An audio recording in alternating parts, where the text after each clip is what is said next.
എൻ്റെ ചെറുപ്പകാലത്ത് വോട്ടിംഗ് പ്രായം 21 വയസ്സാണ്. ഇന്നത്തെ പോലെ 18 വയസ്സല്ല. എനിക്ക് വോട്ടവകാശം കിട്ടിയ അതിന് ശേഷമുള്ള ആദ്യത്തെ തെരഞ്ഞെടുപ്പ് 1984 പാർലമെൻറ്റ് തെരഞ്ഞെടുപ്പാണ്. അപ്പോൾ എനിക്ക് സാങ്കേതികമായിട്ട് 21 വയസ്സായിരുന്നു. പക്ഷേ വോട്ടേഴ്സ് ലിസ്റ്റിൽ പേരുണ്ടായിരുന്നില്ല. അതുകൊണ്ട് വോട്ട് ചെയ്യാൻ പറ്റിയില്ല. വോട്ടവകാശം കിട്ടിയതിന് ശേഷമുള്ള ആദ്യത്തെ തെരഞ്ഞെടുപ്പ് 1987 നിയമസഭാ തെരഞ്ഞെടുപ്പാണ്.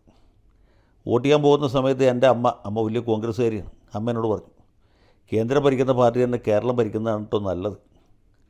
എന്ന് വെച്ചാൽ ഞാൻ കോൺഗ്രസ്സിന് വോട്ട് ചെയ്യണം എന്നാണ് അമ്മ ഉദ്ദേശിച്ചത്. അപ്പോൾ ഞാനൊരു ചിരിയിരിച്ചു. എന്നിട്ട് അമ്മയോട് പറഞ്ഞു, കേരളം ഭരിക്കുന്ന പാർട്ടി തന്നെ കേന്ദ്രം ഭരിക്കാനുള്ള സംവിധാനം നമുക്ക് ഉടനെ ഉണ്ടാക്കാം എന്ന് പറഞ്ഞ് ഞാനും എൻ്റെ അനുജനും കൂടി പോയിട്ട്, അപ്പോഴത്തേക്കും അനുജൻ വോട്ടായി. ഞങ്ങൾ രണ്ടുപേരും കൂടി പോയിട്ട് ഇടതുപക്ഷ ജനാധിപത്യ മുന്നണി സ്ഥാനാർത്ഥി സഖാവ് എസ് ശർമ്മയ്ക്ക് വോട്ട് ചെയ്തു. ശർമ്മയുടെ എതിർ സ്ഥാനാർത്ഥി MI ഷാനവാസായിരുന്നു. ചെറിയ ഭൂരിപക്ഷത്തിലാണെങ്കിൽ ശർമ്മ ജയിച്ചു. 500-ൽ പരം വോട്ടെന്നാണ് എൻ്റെ ഓർമ്മ. ആ ചെറിയ ഭൂരിപക്ഷത്തിലേക്ക് എത്തിച്ചത് എൻ്റെയും എൻ്റെ അനുജൻ്റെയും പണ്ടേ പാർട്ടിക്കാരനായിരുന്ന ഞങ്ങളുടെ അച്ഛൻ്റെയും വോട്ടുകളായിരുന്നു എന്നുള്ളതിൽ എനിക്ക് അന്നും ഇന്നും അഭിമാനം തോന്നി.